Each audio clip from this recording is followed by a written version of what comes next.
Hello and welcome to One Piece Chapter 1082 Full Spoilers. My name is Richard, this is my wife Claire. Hello. And this is One Piece of a Dream. Let's go ahead and hop right into the spoilers. The chapter is titled Let's Go Take It. And the chapter starts with cover art of Chopper attempting to eat Zeus, mistaking him for cotton candy. That's really cute. Yeah, very cute. I bet Zeus tastes very electrifying. Now let's go ahead and hop into the actual chapter. The chapter starts with a newspaper headline detailing that T-Bone, the captain from the Puffing Tom that was on the way from Water 7 to Ennie's lobby, who seriously hated right angles and not do-gooders. He's the guy who doesn't like it when his followers are injured. Yeah, One guy got a bug bite and he was like, Yeah, he rips his coat off and then he tries to wrap it up. He's dead. Yeah, he's dead. Rip. Rest in peace. You already look like you were a walking skeleton anyway, or zombie or something. So, you He know, really did. He did. So I don't think the world's going to be that shook up over a dead guy dying. He must have been unwell. That or he was dead, I don't know. But he was a very caring man. However, from here we cut to Marine HQ. Sengoku and Tsuru are discussing about news regarding cross guilds rising as a threat. And Hina arrives to talk with them. And Sengoku asks Hina and says, Hina, where's Garp? I want him to try this new flavor of Okaki I got. Hina says that Garp left a few days ago saying that he's going to save Kobe. And it seems that Sword and Kujaku are with him too. As we know, they are all on Hachinosu currently fighting Blackbeard. And Sengoku and Tsuru respond saying, what? He's crazy. He went to go and fight Blackbeard and his entire island of pirates on his own? That's crazy. Well, he didn't say that, but you can imply it. He's not fighting Blackbeard, he's fighting Aokiji. Yeah, but Sengoku doesn't know that. Sengoku could think that he is going to take on an emperor. Sengoku doesn't particularly know the details, but he is still astounded that Garp would actually probably go to Hachinosu on his own. He didn't say it specifically, but we can imply it from the massive what? Anyway, from here we cut to Cross Guild's base in Karibari Island, and we can see that Buggy is currently sending money to the family of the man that killed T-Bone. We don't get to see how many stars T-Bone's bounty was, but if he was still a captain, we can assume 1, but maybe he got up through the ranks since it's been a couple of years. Then again, he wasn't that strong. Zoro beat him pretty easily.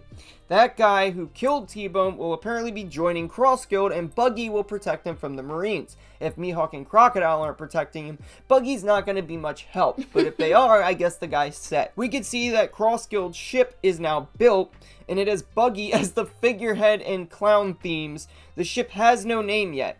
Crocodile and Mihawk see it and beat up Buggy again.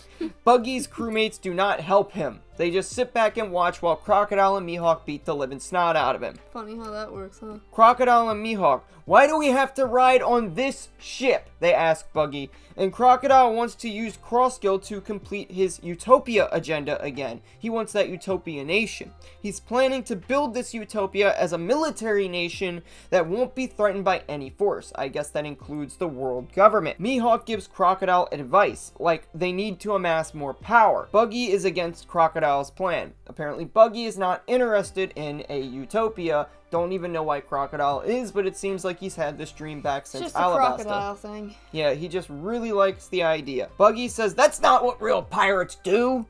And a flashback about Buggy and Shanks then starts. It took place 24 years back in Logtown on the day of Gold D. Rogers' execution. It's an extension of this panel on screen right now during Whitebeard and Shanks' conversation in chapter 434. Buggy asks Shanks if he's going to go for the One Piece, and although Shanks wanted to go after the One Piece before that, he had changed his mind and decided not to go to Laugh Tale at that moment, because Roger probably told him now is not a good time. It doesn't matter if you go there, you probably need Joy Boy there to activate whatever the treasure is or even access it, something like that, or just even make sense of it. As you could probably guess, we've at least gotten this much of a hint that the One Piece is not usable unless a certain man finds it. But Shanks tells Buggy, hey, don't worry though, I'll keep being a pirate, and come with me, Buggy, be a part of my crew. Buggy was angry since he secretly hoped that Shanks would take after Roger and become the next Pirate King. Apparently Buggy wants Shanks to be Pirate King. I didn't know he liked him that much. I thought he hated him, but whatever. Buggy had already abandoned his ambition since he knew that he was going to be no match for Shanks. Buggy says that I won't forgive you for losing my treasure map.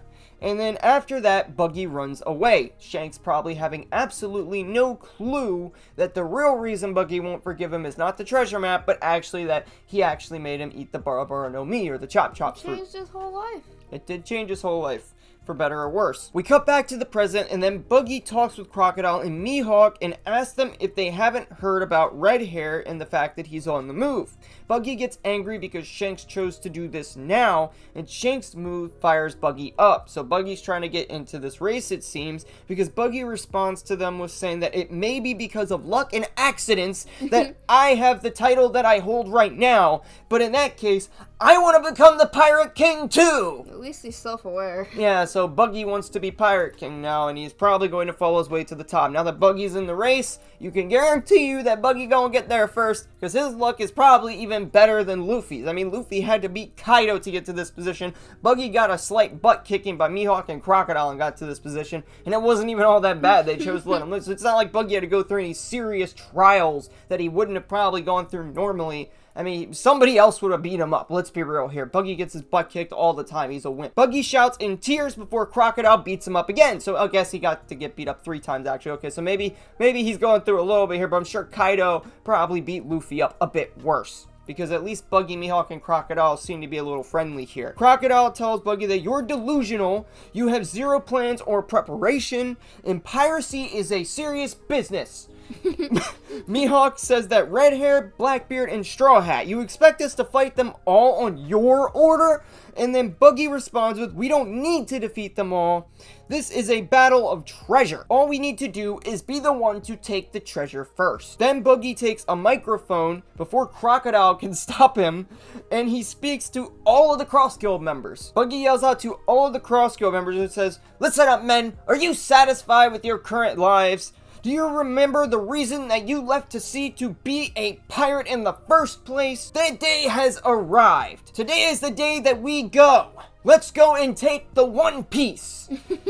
All of the Cross Guild members proceed to cheer Buggy on because they're all very loyal to Buggy. So it's just a probably chance of this, like, Buggy, Buggy, Buggy, Buggy. And then we cut over to Crocodile and Mihawk, who are shocked and furious. Then right after this, we cut over to Kamabaka Queendom. So, as the thumbnail and title probably suggests, there's gonna be some very nice info dropped here in the next couple seconds I'm about to tell you guys. Don't believe what you read. We can see that 4 army commanders of the Revolutionary Army are excited because someone has arrived. Guess who that someone is? That's right, it's Sabo. Sabo, he lives. He's not dead. The Lulusia Kingdom incident did not kill him. Eam's attack failed. It's revealed that Sabo was actually not even in the Lulusia Kingdom when Eam destroyed the island. Sabo was on a ship taking some of Lulusia's citizens who wanted to become members of Dragon's Revolutionary Army, and Moda was on the ship as well. Sabo then enters into the meeting room to meet up with Dragon and Ivankov. So if you guys recall, Dragon was not going to forgive Sabo if he actually killed Cobra, so Sabo has some explaining to do to Ivankov and Dragon. Though we're sure he didn't do it. Yeah, we're sure he didn't do it, but obviously if he's not dead, we could probably confirm that he didn't do it, because I'm sure that Sabo would no longer be second in command of the Revolutionary Army. Dragon would probably kill Sabo, and that would be the end of that. Maybe not even kill, at least just kick him out of the Revolutionary Army and deem him unfit to be a member. I don't think it would kill him. Definitely kick him out, though. Yeah, I just can't see Dragon actually being very satisfied with Sabo in this situation. I don't mean kill literally. I mean like maybe like beat him up and throw him out. Something like that. Sabo says that I am going to tell you the entire truth about what happened at Mary Joa. So we get the... It's about time. Yeah, so we, in one of the following chapters soon after this, if we don't cut to something else directly after this chapter, are going to get a big info drop about the story that finally occurred at Mary Joa, and we get to see what really happened with King Cobra. Is Eam going to be revealed? Imu, are we going to figure out who Imu is? Did Sabo catch a glimpse of who Imu is? Who is sitting on the empty throne? Are we going to actually get a real explanation behind who is currently running the world? Are we going to see what really took place there, and if Imu or one of the Gorosei actually took out King Cobra, and what King Cobra's agenda was while he was there at the reverie? We need to know this information. It's very important to the story as a whole, because this story could wrap up as Luffy versus the world government, and we need to know what we are up against. It's the end game. It is time that Oda finally reveals to us what actually runs the One Piece world. That is all we have for this chapter. There is no break next week Obviously, there was a break this week. These are spoilers happening the week before because it's Japanese Golden Week. It's an entire Shonen Jump break week. However, it is not an actual break week for Oda himself, which is why we have the spoilers. He'll work if he can work. He will. Now, we hope you guys enjoyed this. If you did, maybe consider watching another video popping up on screen right about now. Like, share, comment, subscribe, and tap the bell. All that good stuff. Until next time, my brothers. Peace. Bye.